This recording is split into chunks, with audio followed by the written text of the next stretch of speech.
Hello bachcho, let's see the question. So the question says CuCO3 was strongly heated to obtain a residue A and gas B. The residue obtained was treated with a salt of sodium, that is X, and oxide Y, which produced a blue colored glassy compound C. On heating in oxidizing flame, the same combination of X and Y gave a green colored glassy compound D when chromium sulfate Cr2SO4 thrice was heated with them in oxidizing flame. Match the following accordingly.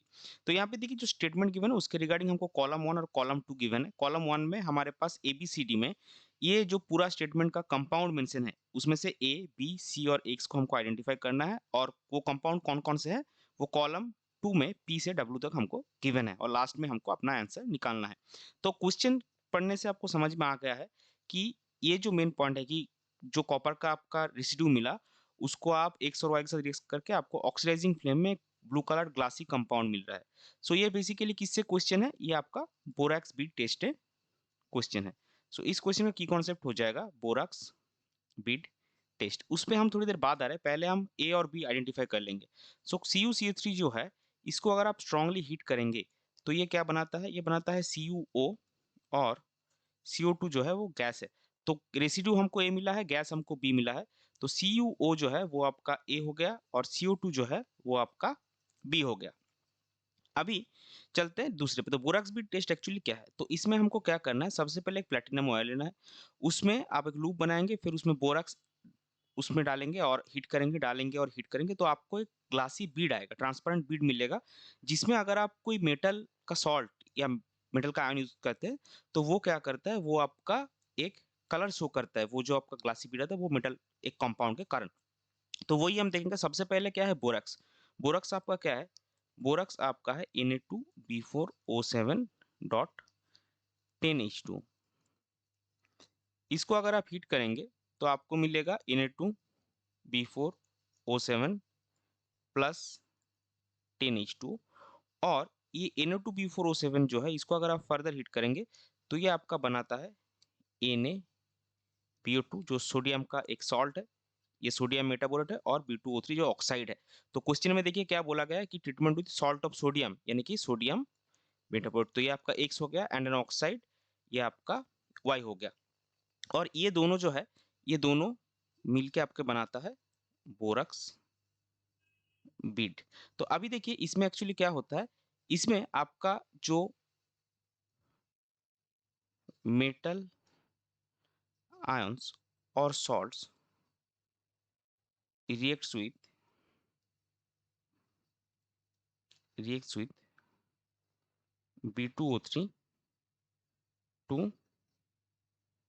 produce metal metabolates which shows character characteristic colour. So अभी देखिए यहाँ पे हमको क्या बोला कि जो residue ए है वो इसके साथ रिएक्ट कर रहा है। तो रेसिड्यू ए में क्या है हमारे पास CuO रिएक्ट कर रहा है आपका B2O3।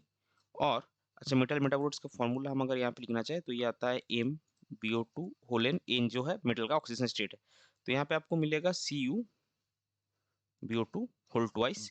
ये जो है ये आपका क्या है, ये कंपाउंड ग्लासी कंपाउंड सी, ये आपका सी है क्योंकि इसका कलर जो है ये ब्लू कलर है, ये आपका हो गया सी। अभी क्वेश्चन में देखिए हमको ए बी सी और एक सी निकालने के बोला है। ए हमको मिल गया CuO, फिर बी भी हमको मिल गया CO2 और सी हमको यहाँ पे मिल गया Cu copper metabolite that is C. And हमको क्या निकालना उसके साथ एक्स जो है वो आपका सोडियम मेटाबोलेट है NaBO2। अभी हम कॉलम 1 के साथ कॉलम 2 मैच कर लेंगे। तो कॉलम 1 के साथ अगर हम कॉलम 2 मैच करेंगे तो कॉलम 1 के ए में क्या है आपका ए जो कि आपका है CuO जो कॉलम 2 के आर में मिलेगा। बी में क्या है आपका, बी में आपका है बी जो कॉलम जो कि CO2 है जो कॉलम 2 के यू में मिलेगा। सी में आपका है यहाँ पे सी जो कि है Cu BO2 होल ट्वाइस जो कॉलम 2 के P में मिलेगा, और D में आपका है X जो कि है NaBO2 जो आपके कॉलम 2 के V में मिलेगा। तो इसको अगर हम समराइज करना चाहें तो समराइज करने से क्या मिलेगा, ए के साथ आप कॉलम 1 के साथ आपको कॉलम 2 का R मिला, कॉलम 1 के B के साथ आपका कॉलम 2 का U मिला, कॉलम 1 के C के साथ आपका कॉलम 2 का P मिला, एंड कॉलम ए के D के साथ आपका कॉलम 2 का V मिला। तो ए के साथ R, B के साथ ए के साथ R, B के साथ U, C के साथ P और D के साथ V, ये आपका किस में है, ये ऑप्शन सी में है।